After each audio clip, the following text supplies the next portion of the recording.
County Board of Commissioners General Session. Today is February 13th, 2018, and we'll begin with the Pledge of Allegiance led by Commissioner Brown. I pledge allegiance to the flag of the United States of America and to the republic for which it stands, one nation under God, indivisible, with liberty and justice for all. If you could remain standing for a second, I'd like to take a moment to recognize and honor the Westerville police officers that were killed in the line of duty this weekend.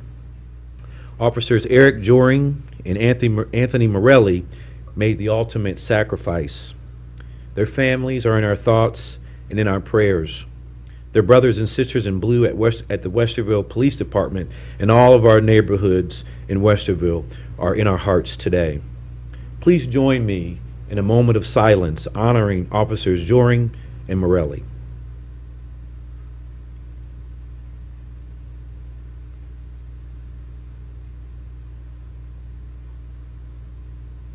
Thank you.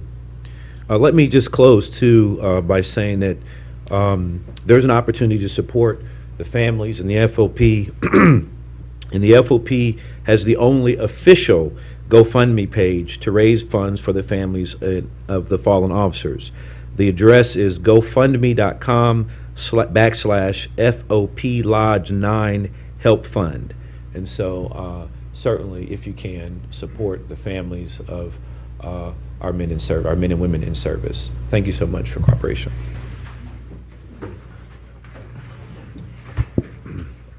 And let's begin with a presentation for Black History Month. As you all know, February is Black History Month, and I'm so honored and thrilled today to have a number of guests with us as we launch into Black History Month and what we're doing right here in Central Ohio. And so I'd like to ask our guests to come to the microphone.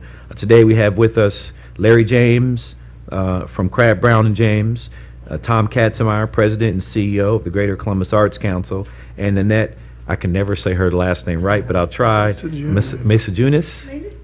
All right, she is the Executive Director of the Columbus Museum of Art, and they're here today to talk to us about the Harlem Renaissance 100-year anniversary and celebration. Mr. James, welcome. Thank you, to Mr. Franklin President, County. Commissioner Brown, Commissioner O'Grady, guests. Thank you very much. First of all, I want to thank you. In 2009, you'll recall, the county commissioners supported refurbishing and giving rebirth to the Lincoln Theater. That theater today is the most diverse theater in Central Ohio. It's the most highly used theater in Central Ohio. One of the little vignettes that I like to tell is when we started out at the Lincoln, the ushers, particularly at the Lincoln, happened to be all black because that became the kind of black theater. And CAPA decided, geez, this is a way to diversify the ushers throughout all of its organization. So when you go to the Ohio, the Palace, and others, and you see that diverse ushers, thank you, thank the Lincoln. The other programs that we have is backstage at the Lincoln, which you have a card on your desk that showcases the activity that goes on there on a regular basis. Tickets are $10, and we've made it that so it's affordable. The other thing we do is 2 times a year we do community conversations, which have gone on now for the 5th year. That program is free. This year we're celebrating 2 times the Harlem Renaissance in that theme. The other thing we do is a Walk of Fame, and that is our induction ceremony of our local artists. And one additional thing is we do a leadership program for the artists who take part in that. We have now graduated 70 strong. You will see those artists around Columbus performing at all of our activities and all other activities you'll see as the Harlem Renaissance unfolds.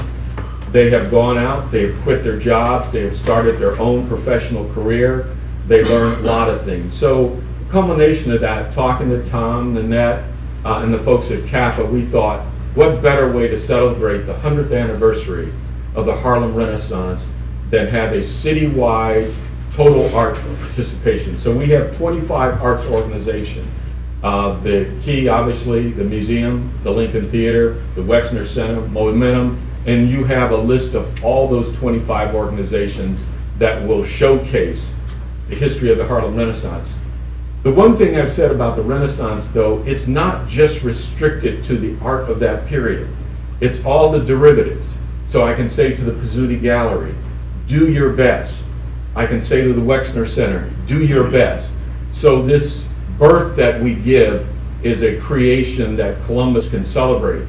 One of the things we're looking at this fall is about 4 or 5 galleries will showcase all our local black artists on a weekend gallery hop. We will have murals in that area. And it's just with a tickle in my soul that I have the good fortunes to work with such a good group of people and have the support that you all have given us. And so we appreciate the consideration of the support. And without further ado, I will turn it over to Nanette, who will tell you Will Haygood will be curating that exhibit. The other thing is, will showcase Tigerland. Tigerland is about 1968-69 East High School basketball team that were state champions. They also won the state baseball champion. And if you remember what happened in 1968, it was a turbulent time. And in this turbulent time, this Miracle on East Broad Street did its thing. The other 2 programs I would suggest you see is showcasing right now at Shadowbox called The Dream. And it will bring tears and joy and education to your eyes. The other showcase piece that's taking place at Shadowbox is The Funk. That is another derivative that came up as a result of the Harlem Renaissance. So I can tell you from a diversity standpoint, from an educational standpoint, from an motivational standpoint, take it in. Thank you very much. Annette? Wow. Yeah. Good morning. Good morning, all of you. Thank you for having us here today. So the historic centerpiece of the Harlem Renaissance celebration in Columbus will be the exhibition that is curated by Will Haygood. So it's very exciting to invite someone whose field is writing. In this case, of course, Will is one of the great, really one of the great early 20th century writers. And we realize that he's done so much in and around the Harlem Renaissance, but he has rarely written directly on the Harlem Renaissance. He finally told me that he did it once in a newspaper article years ago, and I have a hard time finding it. But we said, we asked if he would curate this exhibition. And so what's unique about the exhibition is that it isn't an art historian's or a curator's kind of sort of step back objective view of, all of the key artists and an art historical. What this is about is a cultural writer who has such insights into the American story. And looking at the Harlem Renaissance through Will Haygood's eyes. That's a very unique way of doing it. And the book, which is being published by Rizzoli's, will feature a long book-length essay by Will on his thoughts about the Harlem Renaissance. So this is a really unique opportunity to use someone who is from here, who loves us, loves our community, but has really a national profile. The exhibition has 4 parts. The first is that it has a selection of about 40 to 50 paintings and major works on paper by the artists of the Harlem Renaissance. The second part of the exhibition is actually about the literary roots of the Harlem Renaissance. The Harlem Renaissance really starts as a literary movement. It starts with the writers and moves to the visual artists. And so because of Will, we've gotten a wonderful, first edition books, all kinds of the ephemera that came with writing in the literary period. The third is James Vandersea, who was the leading photographer in Harlem during the period. And we are very grateful to say that we have a good connection to the Vandersea family and estate. So we're going to do 2 things. We're going to use some of his iconic photos that everybody knows. Those 2 wonderful people standing in those fur coats next to that fantastic car in Harlem. It's a very iconic image by James Vandersea. But the estate also has a lot of negatives that were never ever printed, that he never got around to printing. Wow. And we're using a selection of those. They'll be seen. Now they will be contemporary prints, of course, vintage prints don't exist, but they'll be the first time they've ever seen here in color.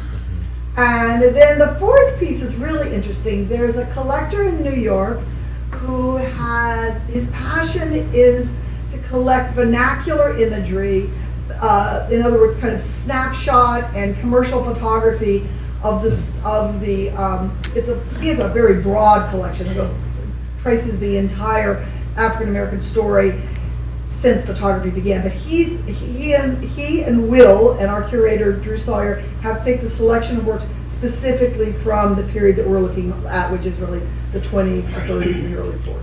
So it's a very diverse exhibition. It's got a lot of rich texture to it, and Will has been there for the whole thing. And again, a unique look at an important period that, as Will said, you had the quote there for a while, didn't you? Yes, I did. It isn't just about African American history, it's about the whole American story, and that's really important. It is American history, American and story. I love this. Everything you've talked about so far is just so exciting and enriching. It's just astonishing. And I have to say that this would never have happened without Mr. James. I know. We had a little idea, and first of all, he first was the one, of course, because he's such a good friend of Will Higgin, asked Will to do it, and Will agreed. I think he agreed because Larry asked him. And then the second thing is, it was his vision to blow it out so that it isn't just about a historic moment. It's about the endless reverberation of that moment all the way to today. So each organization gets to do what they do best. They don't have to try to fit themselves into a historic box. They get to do what they do best. And again, that would not have happened without Mr. James. Nanette, you have one of the coolest jobs in America. Yeah, you got one of the best jobs ever. This is an exciting, and for Columbus to take the lead, for Franklin County to take the lead on the celebration of Harlem Renaissance, that it's here in Central Ohio, I think it's really exciting. You know, our kids, everybody needs to know this history because it is our American history. And thank you for getting it into all of our venues, into everything we do. It's incredible. One of the reasons that Nanette and Tom have one of the coolest jobs in America is because of people like Larry James. Larry is just one of those guys in Central Ohio. First of all, you go to Larry's office. I'm sure if you go to Larry's home as well, I've been to both. You go to Larry's office and Larry's home, and they're art museums. But when you pick up the phone and you call Larry and you ask for some help, like when we're hosting the National Association of Counties, Larry steps up and just does the things that this community needs to help showcase Central Ohio to the rest of the country. And Larry's always there when you're in need and when it's time to show off Columbus. And so which is what he did when he was personally spearheaded refurbishing the Lincoln Theater. And so when you have guys like Larry James, then your job becomes one of the coolest jobs in the world. And I would say only as strong as your network of friends. Right. As a That's museum, right. That's we're very right. fortunate in having friends, and I know sometimes we probably all get tired of saying it, but it truly is true that the public partnership works, and this is a county in which that is something that makes so many things possible. So we always thank you. Tom, did you want to say a few words too? Tom Katzenmeyer's been standing quietly this whole time. It's a shocking notion. Thank you. So I'll just wrap up quickly here. This event has started. It runs from February to next February. As Larry mentioned, it started last week with the launch of The Dream at Shadowbox Live. I would strongly recommend you go see that. We passed out the review of it from the Dispatch which ran yesterday in print. And it also started last week with the launch of the Poindexter Village exhibition at the Ohio History Connection. So we have 2 events underway already. To the best of our knowledge, we are the only city, county in the United States doing this, which we are claiming that. Wow. And as you see, this is the look that it's going to have. We have hired a marketing firm, a minority-based marketing firm called Warhol and Wall Street. Many of you may be familiar with them. Johannan Terrell is the principal there, and he's working with Marshall Shorts and a group of other folks, and they've come up with the look. This will be on all the marketing for all the events that the 25 organizations are doing. We are actually here because I believe we have a very modest financial request in front of you. We have the same request in front of the city of Columbus. We are raising $350,000 if we can get there to market this event. We have a lot of private individual support, including Larry and Donna, myself and Mary, and Alex Fisher and his wife, Bruce and Joy, Sol, et cetera, et cetera. We have commitments already from Cardinal Health and L Brands and a lot of asks out there. So we're asking the city and the county to contribute to this marketing effort also. Each organization is doing their event from their own budget, but the money is for marketing. The Greater Columbus Arts Council is serving as the fiscal agent and sort of the back office for all this. Jamie Goldstein, who you all know, is actively working on this and the look of this, and is going to be working on the marketing of it, and we hope that you will see it everywhere. But we thank you for your support. It's just incredible. Thank you for inviting us to be here, and we're quite excited. Go see the Poindexter exhibition. Go see The Dream. You'll love it. So thank you. Thank you. Yeah. Please, Larry. In 2015, when Will rolled out Thurgood Marshall, we did it at the Lincoln, and C-SPAN came in and televised that. That is the most re-televised event in the history of C-SPAN and booking. That's not a Trump frivolity. But the other thing, so yesterday I was out of the office and I get a call from a reporter from not C-SPAN, from CNN. So I didn't tell you guys that, and I'm supposed to be talking to him coming up, but this Wow. is going to be huge. It is going to be huge, and because we have our own Will Haygood, who we know to be so invested in this community, we are so fortunate all of you have taken this on. Thank you. I'm going to see The Dream on Sunday with friends. I can't wait. Yeah. This is just tremendous, and and it's no small economic development entity as well to be having this kind of attention on our arts community is big. So thank all of you. I'll just add that, one, let me thank Larry, Annette, and Tom for your leadership. I think Commissioner Brown said it best when she said that Black history is American history. And this is a very big component of the richness of that history. You all are art enthusiasts, art experts, philanthropic in this area, but know that what you're doing is educating a public, and you're making that history even richer. I'd be remiss if I didn't say a couple of things about what was said today. First, the Lincoln Theater. In honor of Black History Month, I'll say these things. My grandmother, who raised me and passed away a couple of years ago, she would tell me that when she first moved to Columbus, the Lincoln Theater was the only place that African Americans could go to the theater, and so was really a big part of her.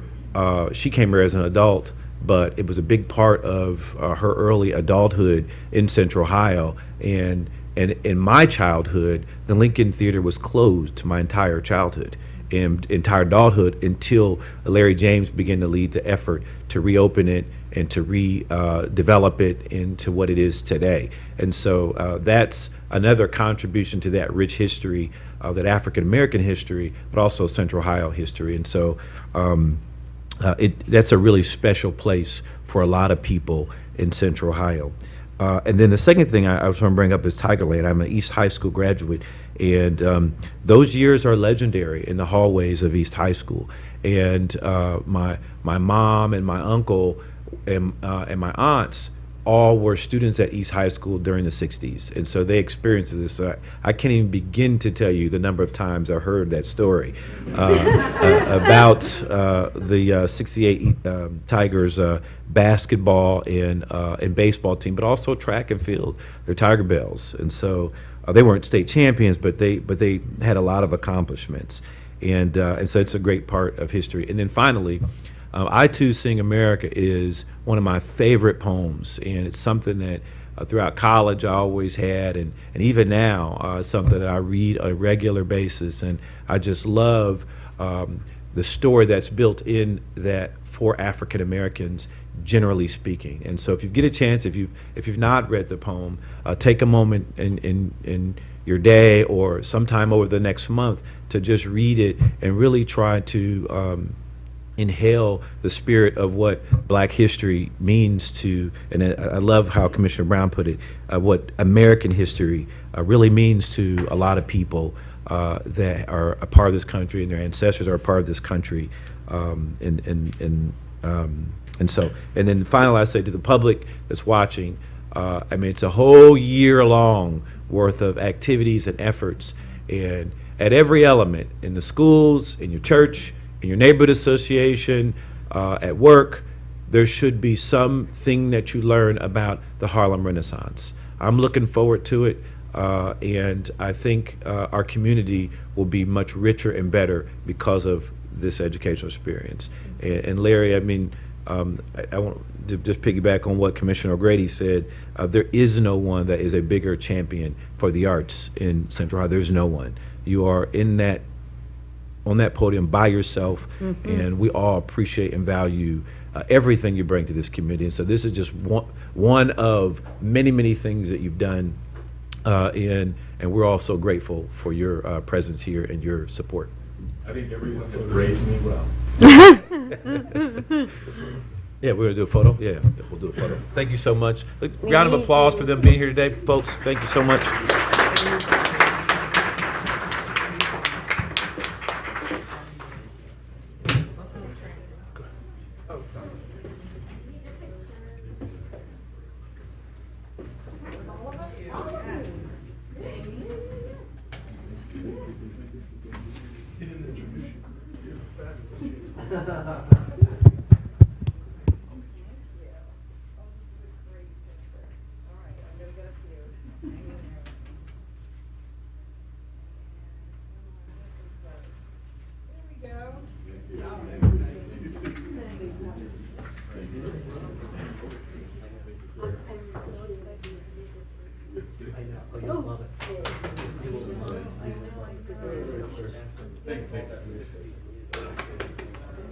I said you didn't introduce her correctly. She's the fabulous Jamie Hill.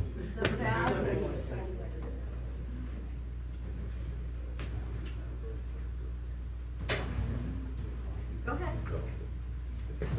Thank you. I'll let my gentleman colleagues go. Squeeze past. Wow.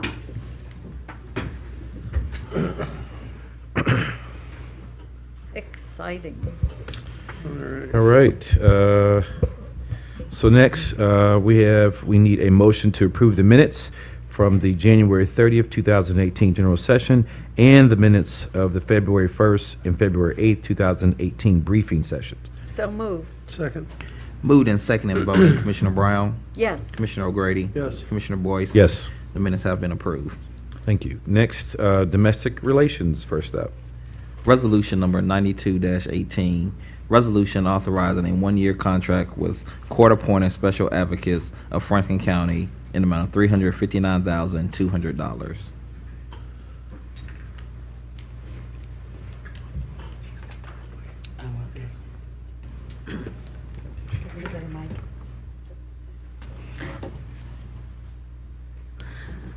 Good morning, Commissioners. Barb Reeves, Deputy Director. With me this morning is Kathy Kerr, the Executive Director of CASA. This resolution is requesting the renewal of a contract with CASA. CASA provides volunteers and attorneys to serve as guardian ad litem on cases involving the abuse, neglect, and dependent children that have been assigned by the court. And I have to say, they take our most difficult cases here at the court. So Kathy is here to talk a little bit about CASA. Thank you. Good morning, Commissioners. And thank you for allowing me a few minutes to update you on what we've been doing at CASA. I know that you all have been supporters of court-appointed special advocates way before I was involved, so we certainly appreciate the not only the financial support of the county, but I know you each feel very strongly about helping abused children, all of you, so thank you. Court-appointed special advocates, or CASA, as we are known, As Barb said, we train volunteers that support and are the voice in court for abused and neglected children. The law says that every abused and neglected child has to have a guardian ad litem, a guardian that speaks with them, for them in court. What we do is train community volunteers. We train about 100 new volunteers a year. And then what they do is work on behalf of the children. They're assigned cases, and they work with our team of case managers and attorneys to represent these children, check on them monthly, make sure they're not falling through the cracks, getting all the services that the court has ordered, and then when their case becomes before a magistrate or judge, that volunteer guardian speaks on behalf of the child and makes recommendations to the court as to what's in their best interest. So briefly, that is what court-appointed special advocates, or CASA, Franklin County, what we do. Last year, we were able to serve 869 children. And while we're happy that every year we seem to be able to increase the number of children that we serve, unfortunately, that's only about a third of the children in the system.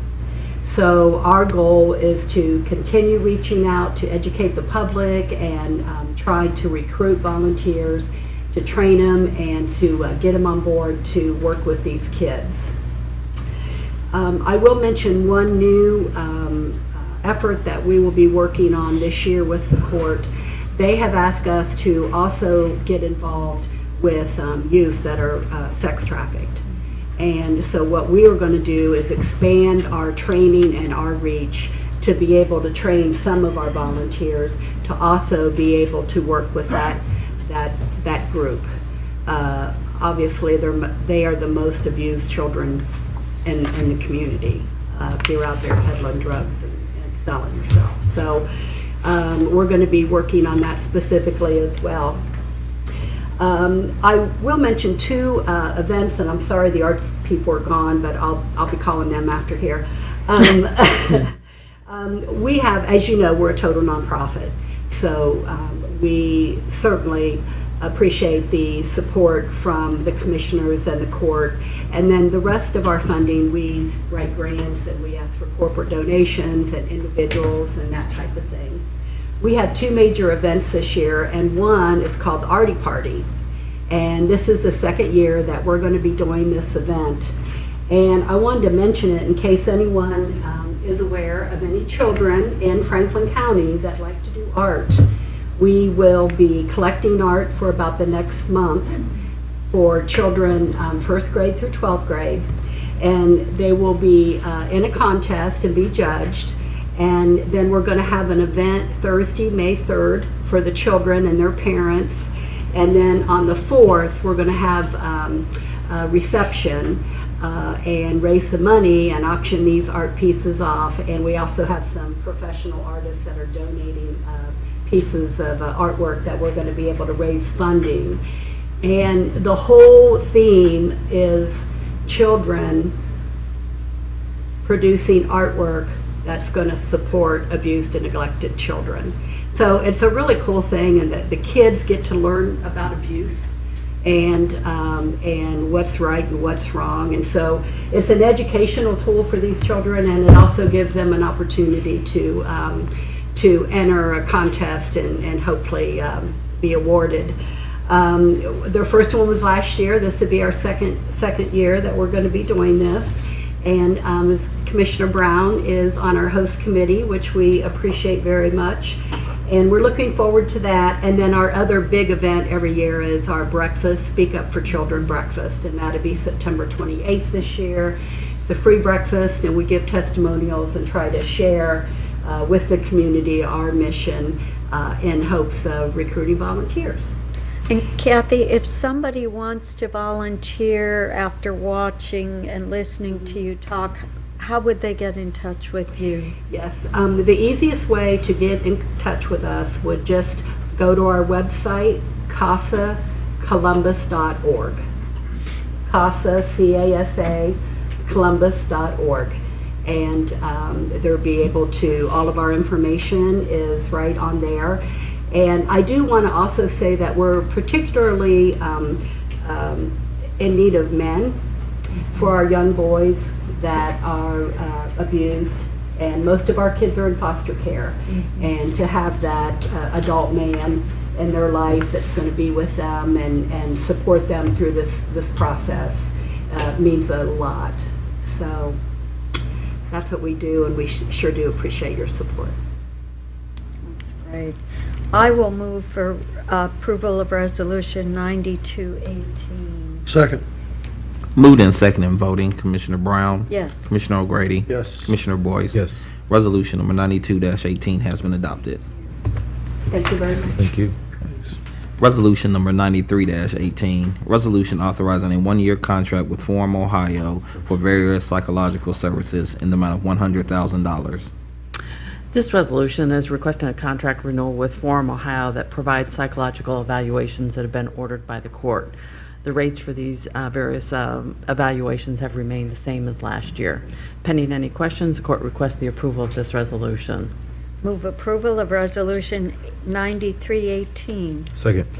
Moved and seconded in voting, Commissioner Brown. Yes. Commissioner Boyce. Yes. Resolution number 93-18 has been adopted.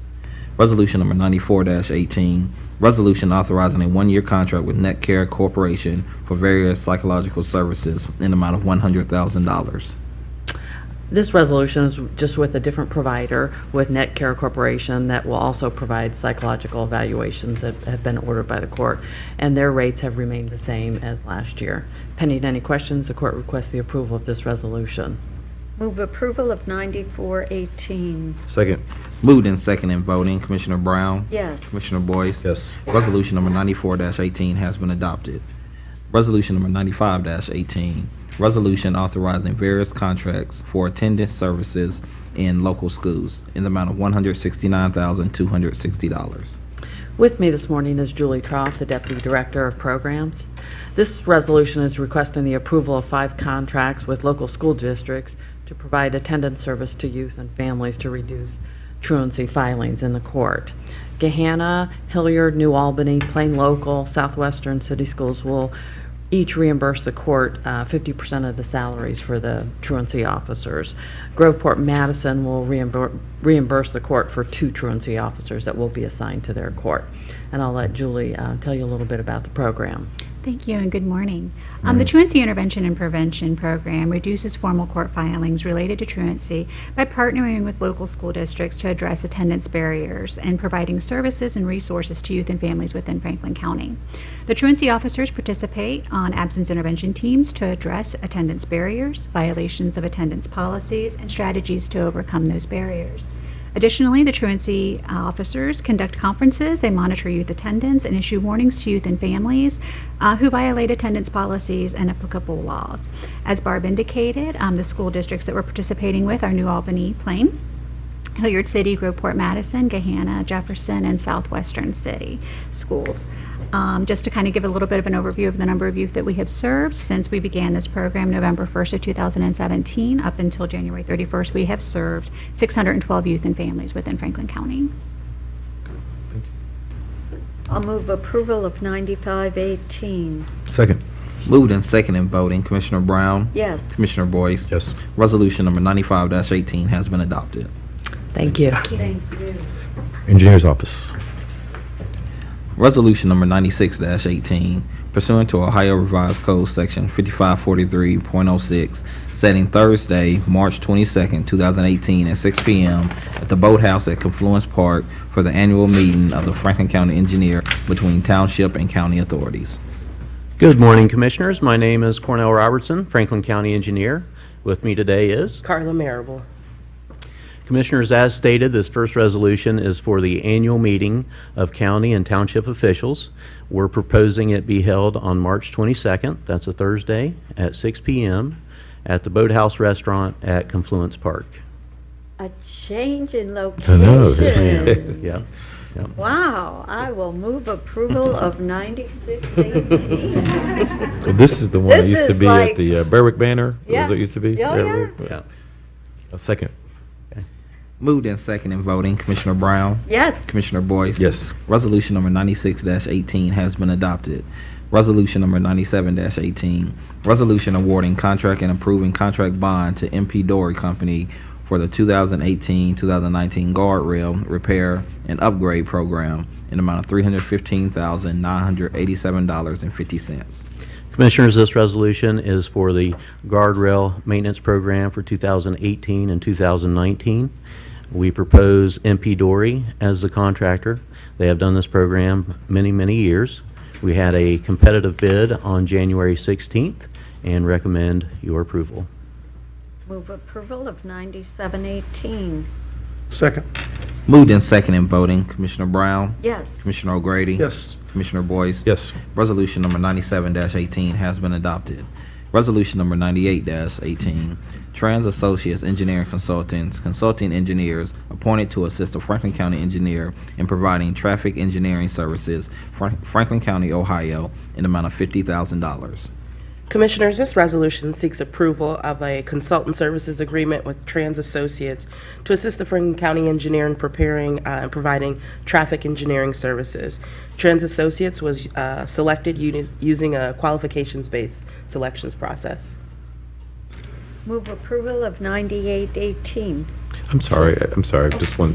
What is that? What is a qualification-based selection process? Tell me more about that. Did you want me to? Right ahead. The qualifications-based selection process is what we do is we look at a number of consultants and they are able to submit a proposal outlining their qualifications. We're able to review that, and then they review and look at the projects that we have upcoming, and then we try and match their qualifications with the projects that we have. Okay. Also add that we keep these qualifications on file. They submit them yearly. And we also advertise the proposed projects in newspapers. And that's how we, also on our website to let all folks who may be interested to apply for these projects. So you do like an RFQ essentially, and then you keep a pool of qualified companies, and then you just pull from, you select from the pool per the project based on their qualifications. And their interest, they submit what they're interested in, and we have a selection committee that reviews and we discuss past performance and then make our recommendations based on that. Interesting. Okay. Okay. Moved and second in voting, Commissioner Brown, Yes. Commissioner O'Grady, Yes. Commissioner Boyce. Yes, but was it seconded? No. You didn't I don't second. think it wasn't seconded. Yeah, he Interrupted. jumped in. Oh. He jumped in before. So second. Second. Sorry about that. Moved and second in voting, Commissioner Brown, Yes. Commissioner O'Grady, Yes. Commissioner Boyce. Yes. Resolution number 98-18 has been adopted. Resolution number 99-18, DAC Engineering Consulting Services, consulting engineers appointed to assist the Franklin County engineer in providing geotechnical engineering services, Franklin County, Ohio, in the amount of $40,000. Commissioners, this resolution seeks approval to enter into a contract with DHDC Engineering Services Incorporated, consulting engineers to provide geotechnical services, engineering services. DHDC is an EDGE, DBE, and MBE business. I'll move for approval of 9918. Second. Moved and second in voting, Commissioner Brown, Yes. Commissioner O'Grady, Yes. Commissioner Boyce. Yes. Resolution number 99-18 has been adopted. Resolution number 100-18, Gloss, Powell, Schumer, Burns, and DeHaven, consulting engineers appointed to assist the Franklin County engineer in performing preliminary engineering study for the Harrisburg, Georgesville Road 2.83 over Big Darby Creek project, Franklin County, Ohio, in the amount of $85,648. Commissioners, this capital improvement project is in the southwest part of the county along Harrisburg, Georgesville Road over Big Darby Creek. That's in Pleasant Township, just south of Darbydale. Again, this is a resolution for preliminary engineering study, and we use the qualifications-based selection process for this recommendation, and would appreciate your approval. Move approval of 118. Second. Moved and seconded in voting, Commissioner Brown, Yes. Commissioner O'Grady, Yes. Commissioner Boyce. Yes. Resolution number 100-18 has been adopted. Resolution number 101-18, ADR and Associates Consulting Engineers appointed to assist the Franklin County Engineer in providing engineering services, Franklin County, Ohio, in the amount of $100,000. This resolution is for a general engineering services contract with ADR. We have worked with ADR many times. We use the qualifications-based selection process for this resolution as well. And we are thinking of asking ADR to help out with a request from Franklin Township to investigate improvements to the subdivision streets. Those are public subdivision streets on the west side of Georgesville Road, south of Broad Street. Okay. I'll move for approval of 101-18. Second, I'm sorry, can I, the west side of Georgesville, south of Broad, what kind of improvements are you guys doing over there? Well, that'll be part of their investigation, but they're many years old now and starting to wear down. So that it could be resurfacing, maybe a curb and gutter may need to be replaced, possibly additional drainage improvements added to the project. So I know on the east side of but- Georgesville, they were doing the improvements, they were doing some work over there because they were doing the Rails to Trails project. Has that stuff been completed yet? that I'm not sure of. I know it's been underway for many years, Yeah. and there was a Georgesville Road improvement that the commissioners and the county engineer's office did a few years back that helped complete a portion of that link. But I just know some of those businesses over there on that side of the road talked to me because they were originally, and it was a city it was the city's issue because they were taking some of their property based on the Rails to Trails project, and they came to me and I said, well, you got to talk to the folks in the city engineers department. Because I think it's the county on the other side of Georgesville, right? It's the township, Franklin Township on the west side of, correct, and on the east side of Georgesville, it's the city of Columbus. that's right. Yeah, and We refer them to the city engineers department. that's So I don't accurate. think they've actually completed the Rails to Trails project on the east side of Georgesville Road, but they were taking so many square feet of people's properties. They're taking up parking spaces, things of that nature, and folks were all concerned about it and trying to make other arrangements. Yeah, Okay. sounds correct. All right, thanks. Did you second? Yeah, I did second it. Sorry. I seconded it first. Moved and seconded in voting, Commissioner Brown, Yes. Commissioner O'Grady, Yes. Commissioner Boyce. Yes. Resolution number 101-18 has been adopted. Resolution number 102-18, establishing alternate widening of Schleppe Road, County Road, number 191, the City of New Albany, Plain Township, Franklin County, Ohio, declared necessary. Commissioners, this resolution declares necessary the improvement of Schleppe Road. This is a collaborative project, between the City of New Albany, Franklin County, and a private developer.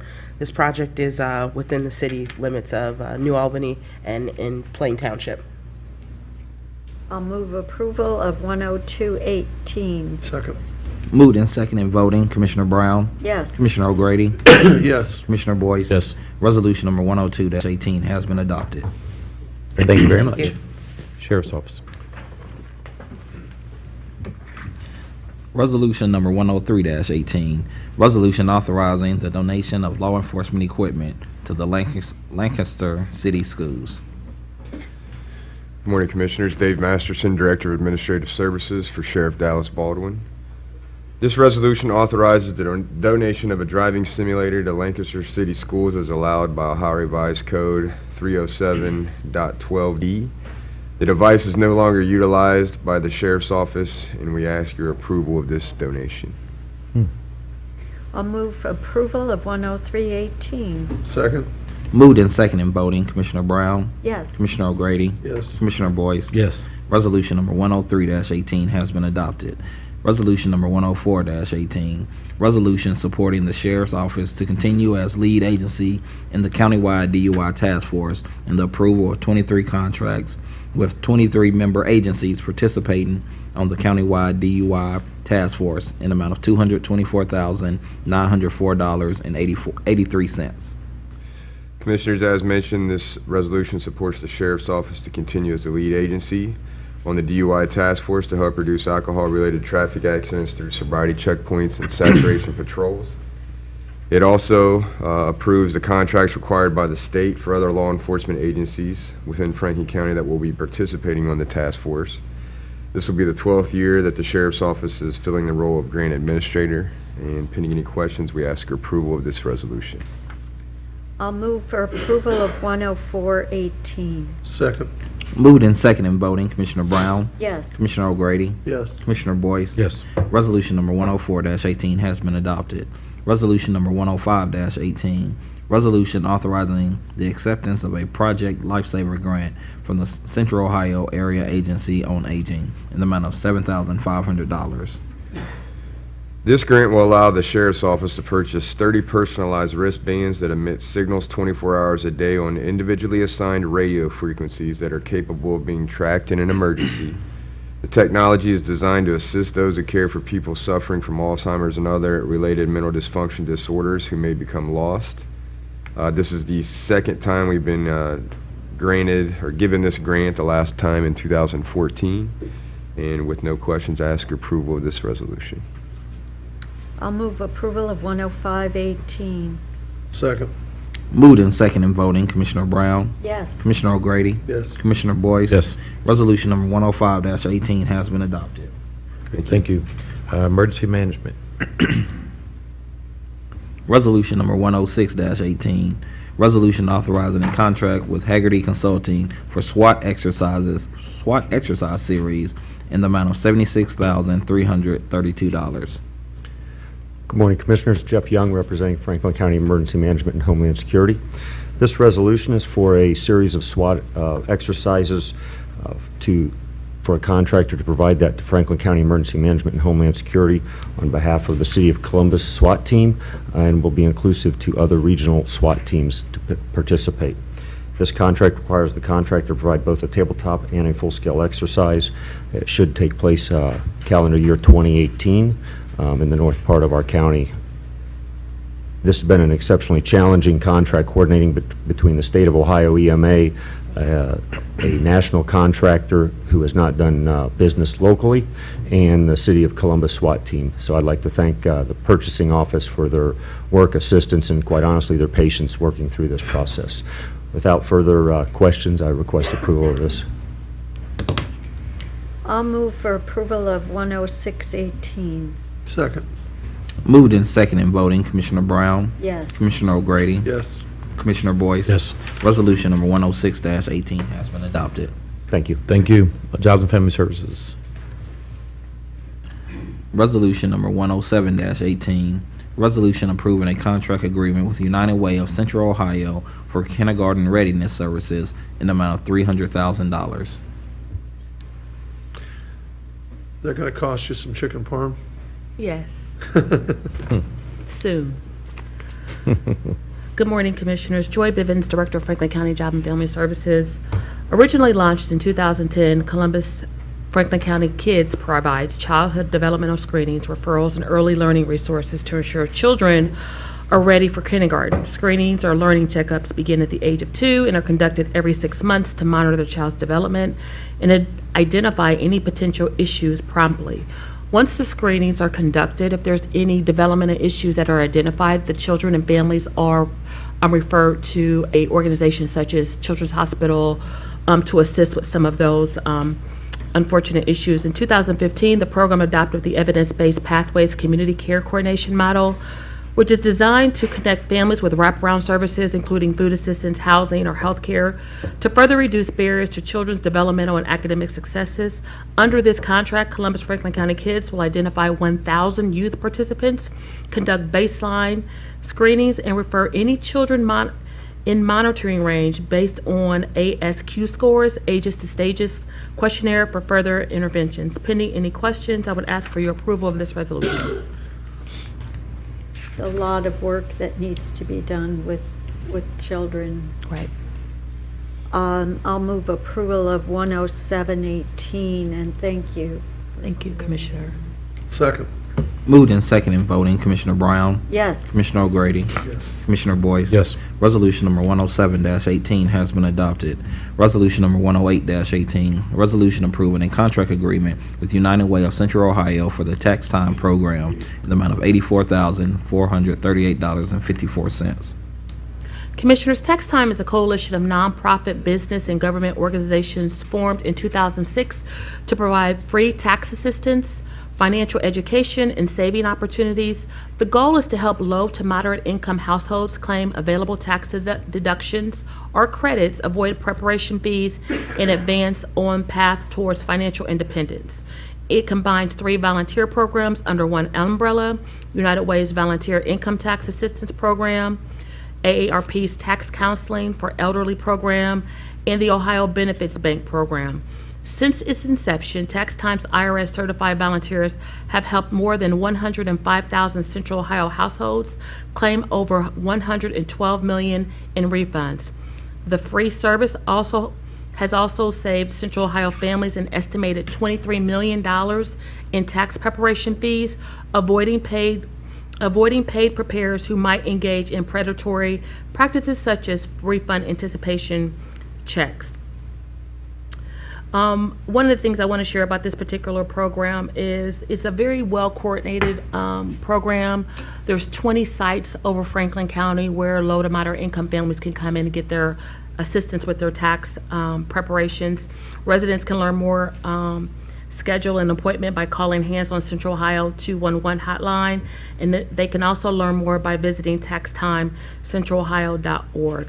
Pending any questions, I would ask for your approval of this resolution. You know, Joy, for years we called this the Earned Income Tax Credit. Not sure why we did, whether it's Earned Income Tax Credit or the much better Tax Time program name. This is a great program. Yes. We've been doing this for a long, long time, and it's a great program for folks in this community. And look, everybody needs help doing their taxes. You know, no matter no matter what your tax bracket is, everybody needs some help doing their taxes. So this is it's a great program, and I'm glad we're doing it. So good stuff. And Commissioner, I just want to make mention, they're going to target 16,854 individuals this year. That's great. That's outstanding. And this is money that belongs to the taxpayers. Yes. And helping them get that money back is so important. I agree with what Commissioner O'Grady said. I move approval of 108-18. Second. Moved and second in voting, Commissioner Brown, Yes. Commissioner O'Grady, Yes. Commissioner Boyce.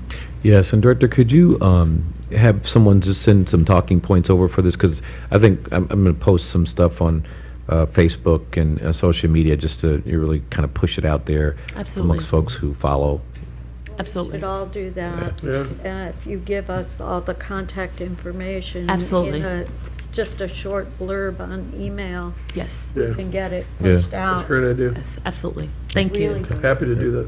Thank you. Resolution number 108-18 has been adopted. This is going to impact your training for the Cap City? No, it is not. Okay. Let's see. Got some chicken parm on the line. You better get moving. Office of Aging. Resolution number 109-18, resolution authorizing 2 grant agreements to provide caregiver support services for Franklin County Senior Options in the amount of $197,670. I gotta make her some chicken parm from last year still. One time. Well, you better get running. You don't run. For people running to Cap City. I'm sorry, I started something up here. I shouldn't have done You're that. all trying to horn in on your chicken parm, Joy.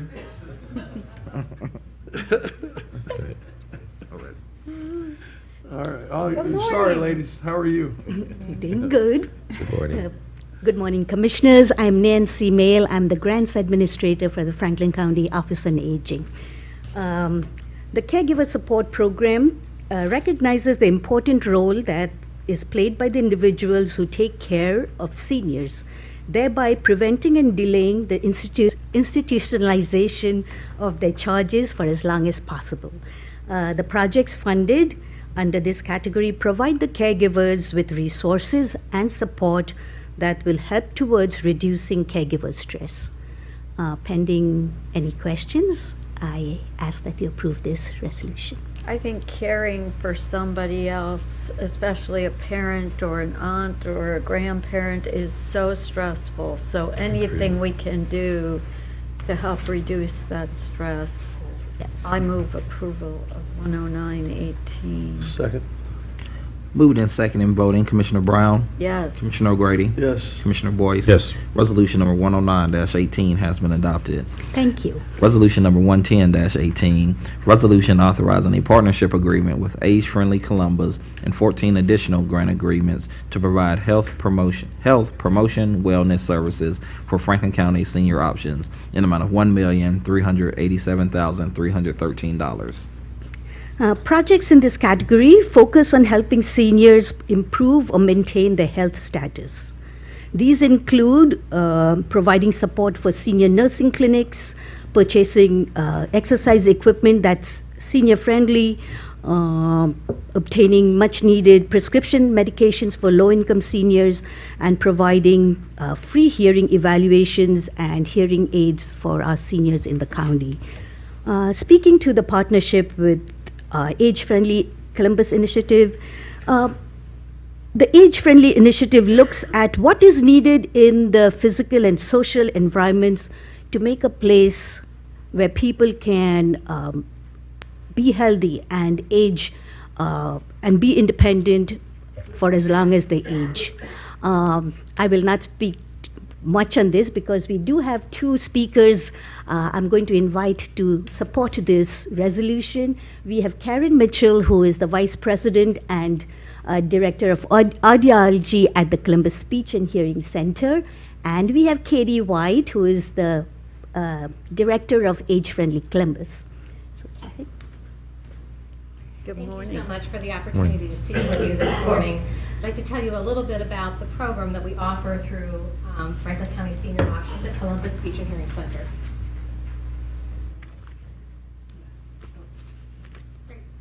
Is that better? Yeah. All right. We offer these services to seniors in our community who are at risk for hearing loss. These individuals are often underserved and have limited access to hearing health care services. Hearing loss is the third most chronic health condition of older adults. It's more prevalent in this age group than cancer or diabetes. And 30% of seniors who are age 65 to 74 experience some amount of hearing loss, and 50% of those individuals who are 75 and older have a disabling hearing loss. And you know, hearing is vital for communication, but it also plays a role in an individual's self feeling of well-being and sense of security. Untreated hearing loss impacts a person's ability to fully participate in daily activities and has a significant impact on income when there's a hearing loss that's untreated.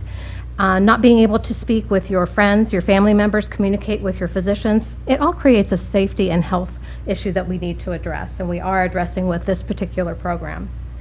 Elderly hearing impaired individuals frequently ask for repetitions, or they misunderstand what's been spoken to them, and many people often inappropriately think that they are being non-cooperative, non-responsive, or that they're confused, when actually what they're suffering is a hearing loss that's been untreated. Our program's primary goal is to diagnose and treat hearing loss. We are there to find out if an individual has a hearing loss, how much of a hearing loss, and what do we need to be doing about it. We want to help them, provide them a treatment plan. If they need a physician's care, then that's where we'll refer them. If they're appropriate for a hearing aid, then we'll make that recommendation. And if they are living on a limited income, then they're eligible for the hearing aids that are provided through this program.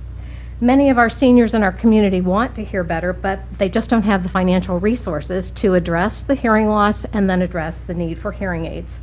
Our program provides the treatment options to ensure a senior has adequate hearing so they may communicate successfully with friends, families, members, individuals in the community, so that they may live independently and safely, and so that they can remain actively engaged in our community. The number of people age 65 years of age or older is expected to double in Columbus over the next 35 years. Many of these individuals are expected to remain in the workforce for a longer period of time than previous generations. As life expectancy continues to expand rapidly, so will the number of services and seniors who need hearing healthcare services that this program provides. Questions? You know, Karen, I have lunch on a regular basis with a group of my late father's older friends. They're all in their mid to late 80s now. Mm-hmm. And just this past Friday, I was with them and I asked them. They were all talking about the length of battery life of their hearing aids. It's a great topic for that age group. How many days can they get out of the battery life of their hearing aids? This was the topic of conversation at lunch. We talk politics most of the time. They're Democrats and Republicans both, but they talk politics and they like to discuss Buckeye football and basketball. But they were talking about the length of battery life of their hearing aids. So I wanted to know from them, you know, at what age can I expect to lose my hearing? They were talking about, you know, when did they all lose their hearing? Most of them said that they lost their hearing in their 70s, or were losing their hearing in their 70s. And that was kind of the common theme with these guys, was that in their roughly in their mid 70s was when they started to lose their hearing. I was going to say the onset of hearing loss depends sometimes on hereditary factors and previous noise exposure.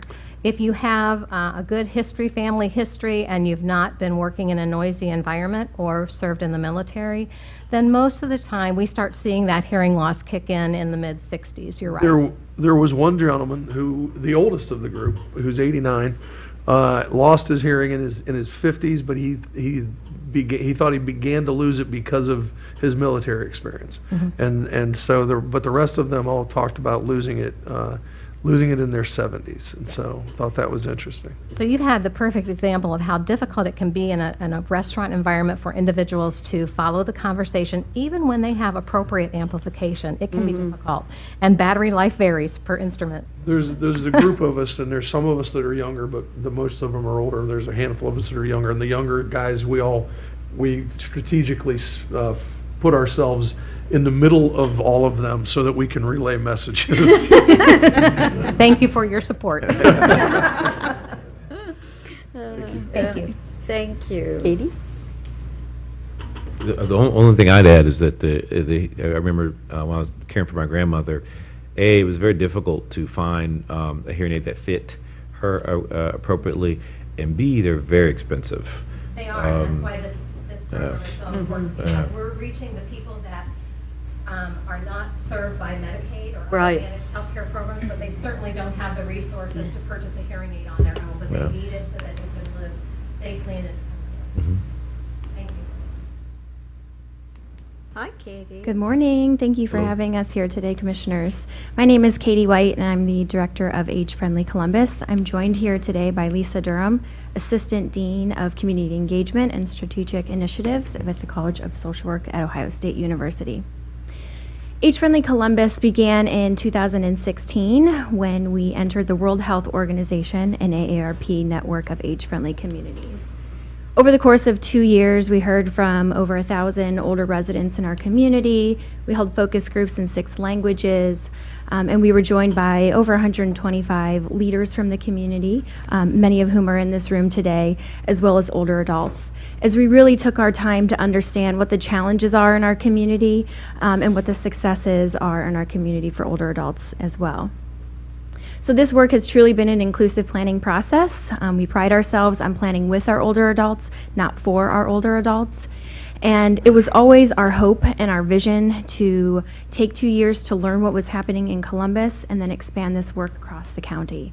So over the last 2 years, we've also heard from many cities doing great work in Franklin County that are also interested in joining the network.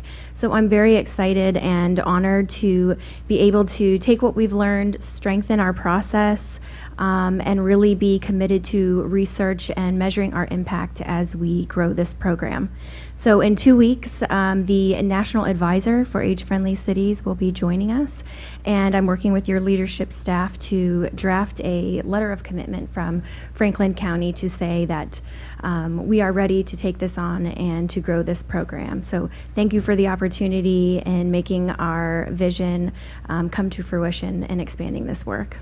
Katie, can you talk a little bit about what you've seen so far with all the meetings you've done, with all that you've accomplished to date? Some of the specific things that we're seeing in our community and that you've seen with Age Friendly Columbus that would be helpful for us to really understand? Sure. So we have a strategic plan that outlines 54 action steps that we'll be implementing over the next 3 years. So some of those steps will be led by Age Friendly Columbus. Many of them will be led by, again, colleagues in the audience who you'll hear from today. So we heard loud and clear that we need to work on mobility, transportation, getting folks to and from where they want to go, making sure that if they want to go out to eat or see a show, that they're able to do so with equitable and accessibility options. We're also looking really into housing. Overwhelmingly so, our older adults want to remain in their home as they age and in their neighborhood as they age. So looking at the resources required to do that, looking at organizations helping folks stay in their home, and are there things on the advocacy, on the policy level that we can do to support that too. So everything from transportation, housing, employment, social inclusion and respect, really making sure that we're empowering the entire aging process so we can all thrive as we age. And we're working to make sure people can stay in their homes. Absolutely. Stay social as much as they'd like to be, as well as stay healthy. And that's a part of the whole program as well, isn't it? It is. It's really about listening to what our residents are saying, and they're saying they want to stay in their home and they want to continue to contribute in a meaningful and purposeful way. And it's really about how we all want to age, right? So continuing to feel like you're a valuable part of society and able to age in the way that you want. Those are those rights that we're protecting and empowering. I will move approval of this group of resolutions, 11018. I think they are all in the whole scope of improving our seniors' lives. And there's something to be said about grouping them together because they all work so well together. Thank you. Second. Moved and seconded in voting. Commissioner Brown? Yes. Commissioner O'Grady? Yes. Commissioner Boyce? Yes. Resolution number 110-18 has been adopted. Thank you. Thank you. Resolution number 111-18. Resolution authorizing 2 grant agreements to provide intergenerational services for Franklin County Senior Options in the amount of $121,470. The intergenerational programming aims at enriching the lives of seniors via interaction with the younger generation. At the same time, intergenerational programming also serves to better acquaint younger persons on issues related to aging. Activities range from using music and movement within an intergenerational daycare center to having high school children teach their senior buddies how to use the computer, the internet, and other social media. Pending questions, I ask that you approve this resolution. I'll move approval of 11118. Second. Moved and seconded in voting. Commissioner Brown? Yes. Commissioner O'Grady? Yes. Commissioner Boyce? Yes. Resolution number 111-18 has been adopted. Resolution number 112-18, resolution authorizing 9 grant agreements to provide outreach services for Franklin County Senior Options in the amount of $436,485. The projects in this category target special population seniors in the community. These include the homebound, hard to reach, or very low income seniors, refugees and immigrants, among others. The services are tailored to meet the specific needs of these particular populations by assisting them to live independently with an improved quality of life. These services are diverse and can include group socialization activities, peer support groups, and translation services. Pending any questions, I ask that you approve this resolution. I'll move approval of 11218. Second. Moved in second and voting, Commissioner Brown, Yes. Commissioner O'Grady, Yes. Commissioner Boyce. Yes. Resolution number 112-18 has been adopted. Resolution number 113-18, resolution authorizing 5 grant agreements to provide small group transportation services for Franklin County senior options in the amount of $303,734. The provision of small group transportation enables older adults to live an active, involved lifestyle without compromising their dignity, pride, and self-worth. While medical appointments take priority, trips for personal errands are accommodated whenever possible. Group outings provide valuable social interaction with peers and help open a world outside the client's own home. Pending any questions, I ask that you approve this resolution. I'll move to approve Resolution 11318. Second. Moved in second and voting, Commissioner Brown, Yes. Commissioner O'Grady, Yes. Commissioner Boyce. Yes. Resolution number 113-18 has been adopted. Resolution number 114-18, resolution authorizing 7 grant agreements to provide supportive services for Franklin County senior options in the amount of $711,018. Under this grant category, grantees provide services previously known under the Older Americans Act as community outreach. Specific services can include client finding, bill paying and money management assistance, accessing public benefits such as Medicaid and SSI, help acquiring material assistance, and locating safe and affordable housing. Supportive services workers go to a client's home to provide these services and is a valuable tool that enables seniors to continue living independently. In support of this resolution, I am going to ask Rachel Lustig, President and CEO of Catholic Social Services, to come and say a few words. Her agency receives supportive services monies as well as what is coming up in the next resolution, the volunteer programming. So go ahead. Very good. Good morning, Commissioners. Thank you for the opportunity to be here with you today. As Nancy mentioned, I'm Rachel Lustig. I'm the President and CEO of Catholic Social Services. We have the honor of working together with you in the county of providing support and care for our seniors in our community. Our work, we believe, helps create and make it possible for seniors to age with grace and purpose and independence. There are 3 points I want to make very quickly. We serve 23 counties in central and southern Ohio, so I can say with a lot of pride that being in Franklin County is a real benefit and advantage to many of the seniors in our area. The network of providers that these combination of resolutions provide support and funding for makes it possible for us to come together to provide right-sized care that so many of our other counties don't have the opportunity to be able to do. Our role within that, with the provision of supportive services and money management, helps to respond to significant challenges and goals by going into the home of our seniors.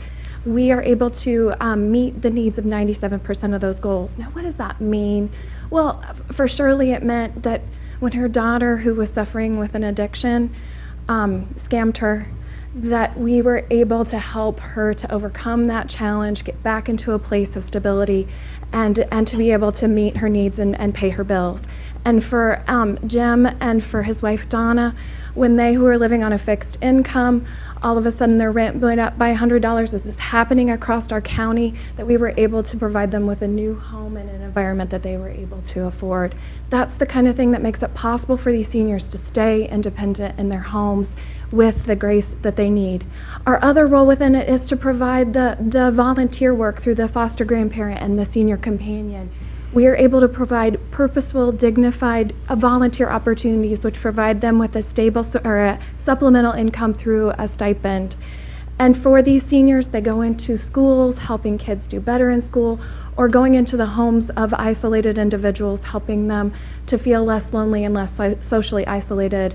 And 100% of our seniors say that they do feel less isolated, and that's so important because lower rates of depression, lower rates of chronic illness, and ultimately longer lifespans are a result of feeling less lonely.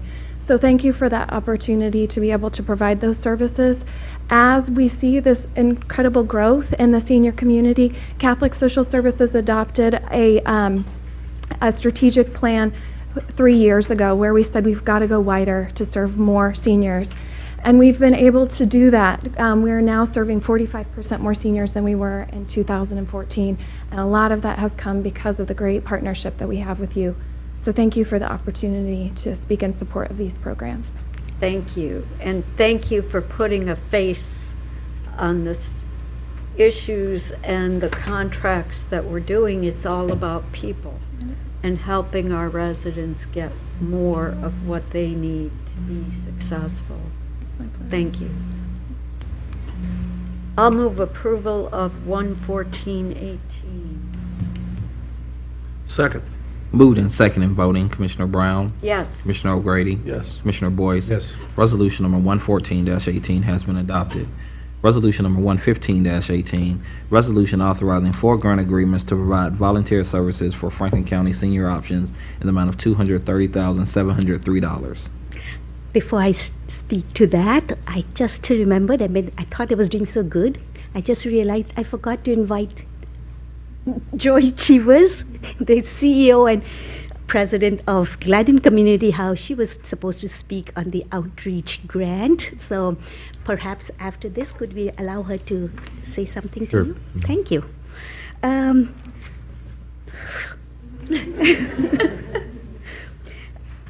The volunteer programming projects enhance quality of life by utilizing seniors or non-seniors as volunteers to help seniors and others in need.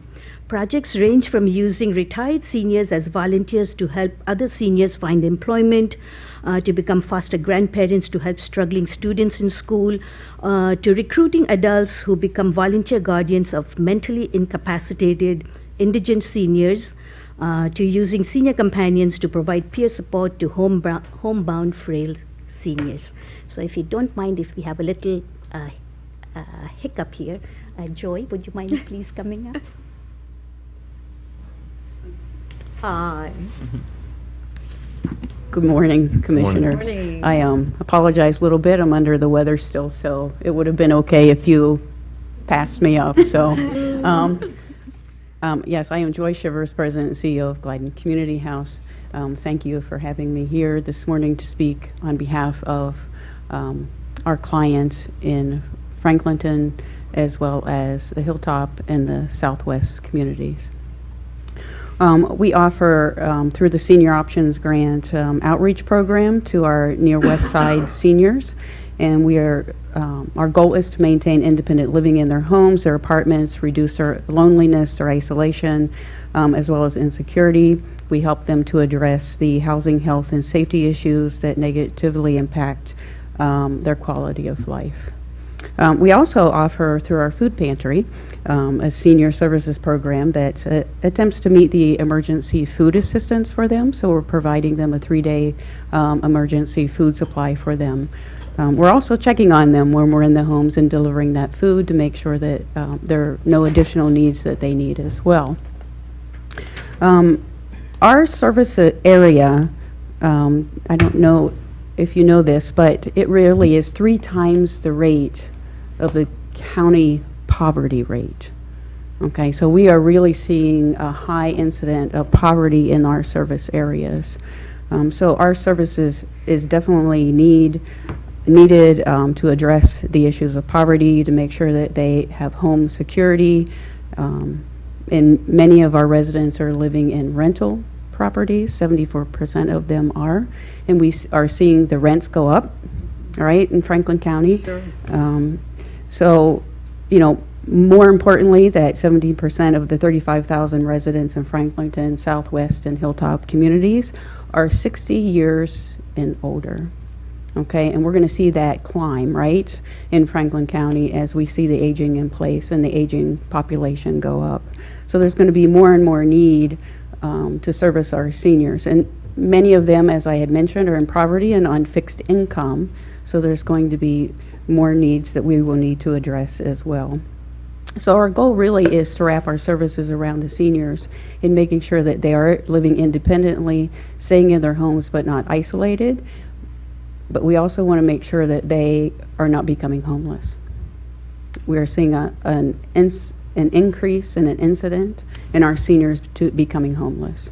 So we're making sure that we're trying to address that as well.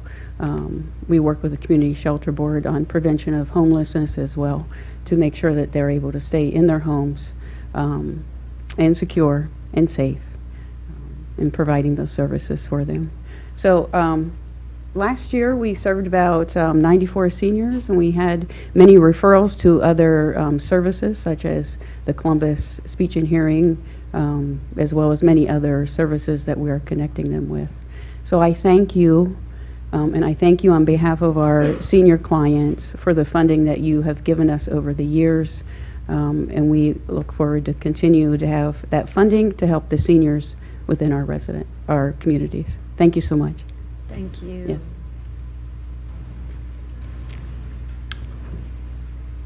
Is this 115? I'll move for passage of 11518. Second. Moved in second and voting, Commissioner Brown? Yes. Commissioner O'Grady? Yes. Commissioner Boyce? Yes. Resolution number 115-18 has been adopted. Resolution number 116-18, resolution authorizing an agreement with the Central Ohio Area Agency on Aging for case management services for Franklin County Senior Options in the amount of $4,779,647. Good morning. I'm Amy Funk, Manager of Finance and Operations with Office on Aging. This contract resolution is with the Central Ohio Area Agency on Aging for case management services. The COAAA provides face-to-face visits for our Senior Options clients. They also provide the initial in-home assessments for all Senior Options participants, which is required prior to enrollment in our program. In addition, this contract covers some shared service provider quality improvement activities, mainly consisting of home care provider annual audits. The contract is for 1 year, and pending any questions, I would ask for your approval of this resolution. I'll move for passage of 11618. Second. Moved in second and voting, Commissioner Brown? Yes. Commissioner O'Grady? Yes. Commissioner Boyce? Yes. Resolution number 116-18 has been adopted.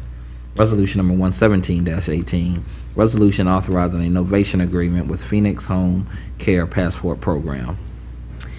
This is a novation agreement of the name change of Phoenix Home Health Care Services to Phoenix Home Care Passport Program.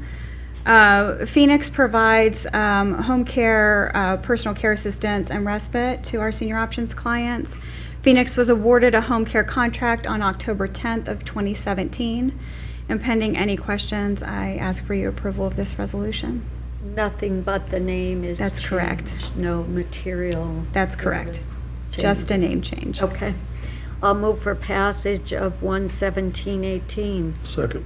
Moved in second and voting, Commissioner Brown? Yes. Commissioner O'Grady? Yes. Commissioner Boyce? Yes. Resolution number 117-18 has been adopted.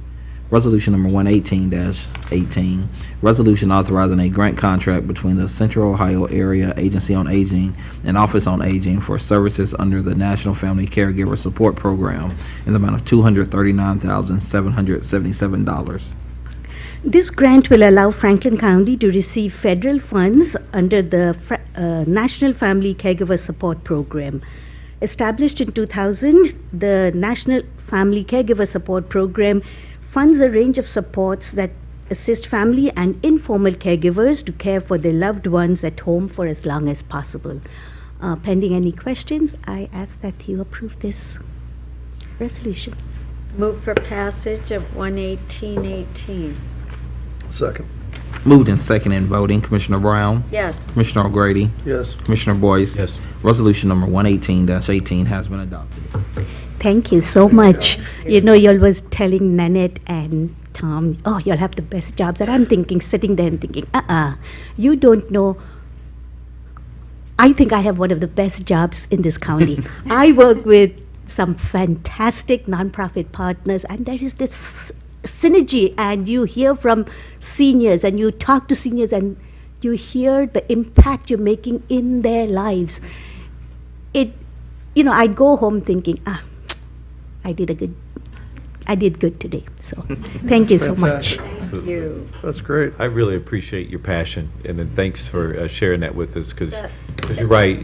I think often in the scheme of public service, we get wrapped up in the day-to-day things, but we all, I think many times go home feeling like we made a difference. And so thanks for reminding us of the work that we do to make the difference in folks' lives. Thank you. Nancy is one of the most passionate supporters, along with the rest of the staff at Senior Options. Unbelievable. Thanks, guys. Thank you. Next, Economic Development and Planning. Resolution number 119-18, review a petition to annex 41.79 acres from Perry Township to the City of Columbus, case number ANX-01-18. Good morning, Commissioners. Jenny Snap, Assistant Director, Economic Development and Planning. This resolution is to consider an expedited Type 2 annexation petition of 41.79 acres from Perry Township to the City of Columbus. The area to be annexed includes property located at West Case Road. There are 4 parcels there. That's north of West Case, west of Go Down, and southeast of The Ohio State University Don Scott Airport. Petition was filed by agent and attorney Jackson B. Reynolds III.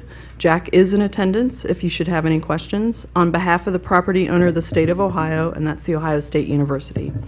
73.5% of the site's perimeter is contiguous with the City of Columbus, and the city passed resolution number 0217-2018 on January 22, 2018, indicating the services that will be provided once the annexation is approved, and a statement regarding incompatible land uses and a zoning buffer.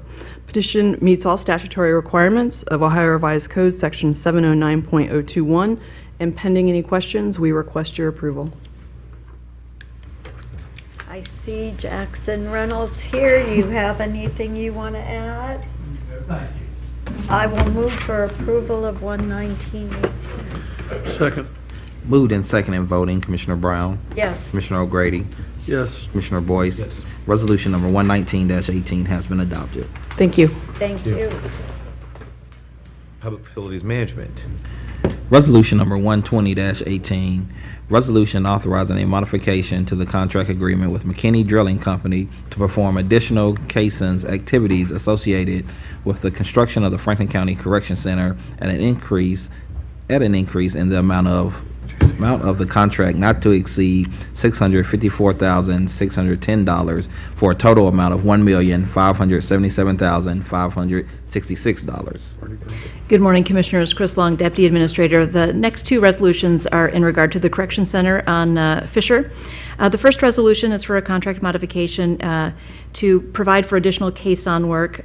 This work is a result of some of the inconsistencies in the bedrock, and additional caissons need to be drilled. The costs include the mobilization of drilling equipment, additional drilled shafts, additional rebar, and concrete. Pending any questions, would recommend your approval. I will move approval of 120-18. Second. Moved and second in voting, Commissioner Brown. Yes.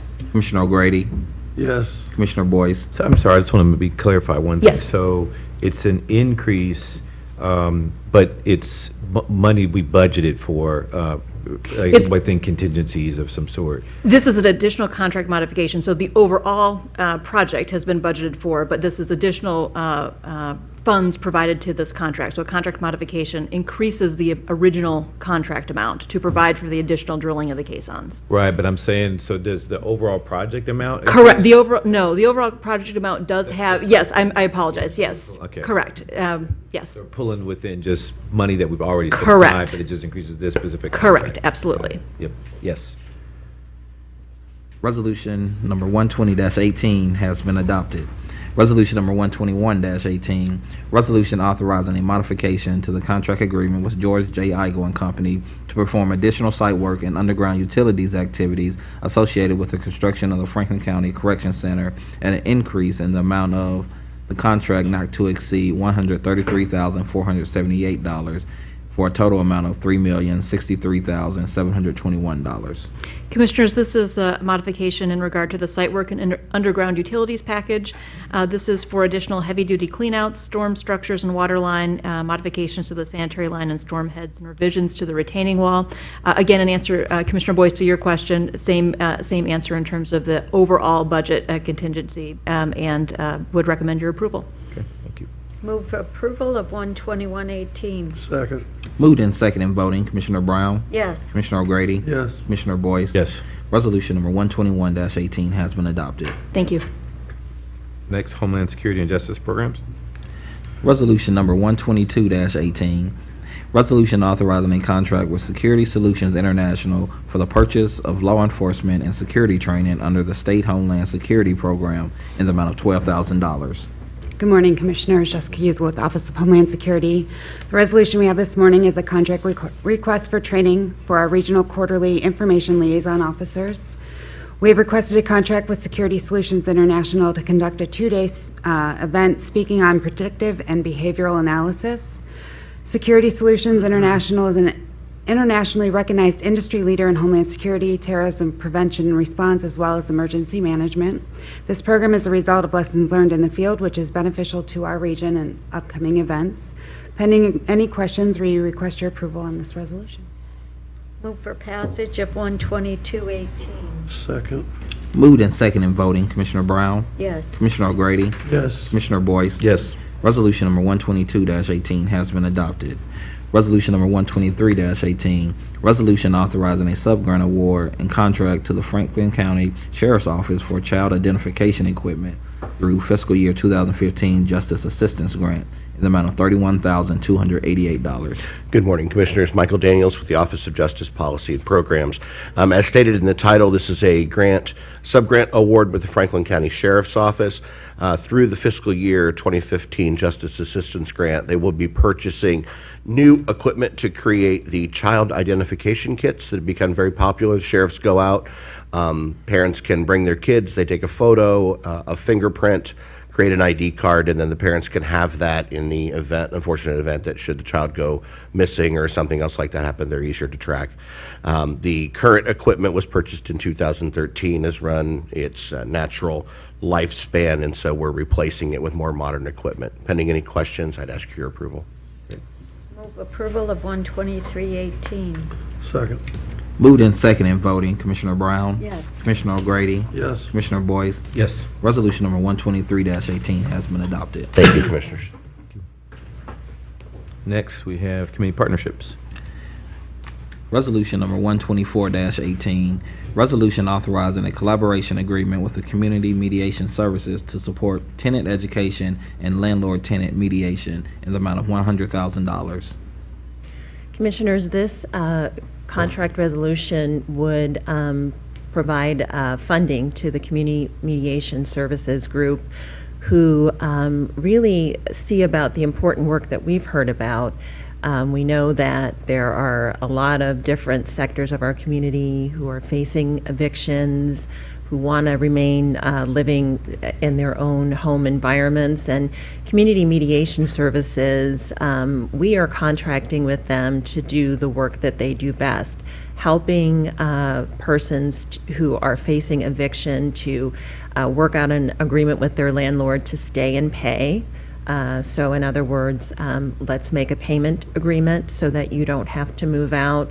When that is not in the tenant's best interests, arranging for a move-out date, both of those strategies so that the tenant does not have a harmful eviction on their record, which of course, stays with you for decades and decades and really can prevent you from securing additional housing.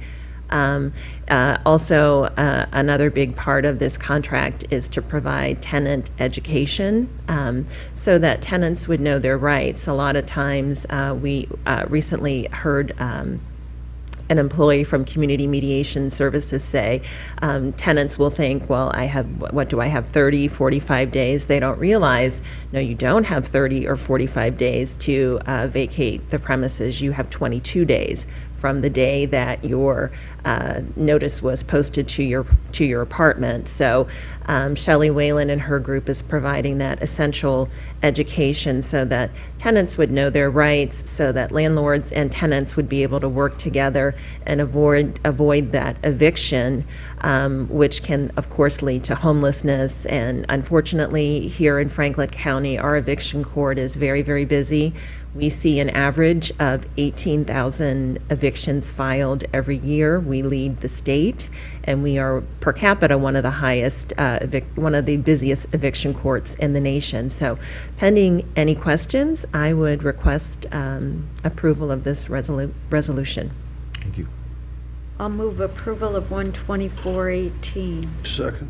Moved and seconded voting, Commissioner Brown, Yes. Commissioner O'Grady, Yep. Commissioner Boyce. Yes. Resolution number 124-18 has been adopted. Thank you. Thank you. Purchasing. Resolution number 125-18, resolution approving purchases for various Franklin County agencies in the amount of $1,031,390.30. Good morning, Commissioners. Carl Cuthbert representing the Purchasing Department. A resolution before you request your approval of 141 purchase orders. These purchase orders have been pre-certified as availability funded by the county auditor. Pending any questions, I recommend your approval. I will move for approval of 12518. Second. Moved and seconded voting, Commissioner Brown, Yes. Commissioner O'Grady, Yes. Commissioner Boyce. Yes. Resolution number 125-18 has been adopted. Thank you. Next, Board of Commissioners. Resolution number 126-18, resolution authorizing a supplemental appropriation and interfund loan from the general fund to the stadium debt service fund to purchase new video boards for Huntington Park. Good morning, Commissioners. Zach Telerik with the Office of Management and Budget. This resolution will provide an interfund loan in the amount of $1 million to Franklin County Stadium, Inc. for the purchase of new video boards for Huntington Park. The interfund loan will be repaid in installments over 5 years from the proceeds of operating the baseball stadium. The interfund loan will accrue interest at 1.65%, which is equal to the rate of return for the county's core portfolio for January. The rate will reset annually beginning in April of 2019, based on the most recent rate of return for the county's core portfolio. Pending any questions, would ask for your approval of this resolution. I'll move approval of 12618. Second. Moved and seconded voting, Commissioner Brown, Yes. Commissioner O'Grady, Yes. Commissioner Boyce. Yes. Resolution number 126-18 has been adopted. Resolution number 127-18, resolution authorizing appropriations for the purchase of uninterruptible power supplies to support the network redundancy and reliability initiative. Good morning, Commissioners. Adam Lukout on behalf of the Board of Commissioners. This resolution authorizes appropriations and an auditor's certificate for the purchase of uninterruptible power supplies, or UPSs, for the county's networking, server, and storage equipment. A UPS does two things. It allows equipment to keep running when power is lost, and it provides protection from power surges. In the past, county organizations have purchased UPSs on an as-needed basis, and unfortunately, not considering the maintenance of these devices, so it's been decentralized and it's not been reliable. As a result, we have experienced outages throughout the county. These new UPSs will have remote monitoring capability and will allow for centralized monitoring and maintenance. Public facilities management will be assuming this responsibility going forward. Pending any questions, I recommend approval of this resolution. This makes a lot of sense. To centralize this function makes total sense. I'll move approval of 12718. Second.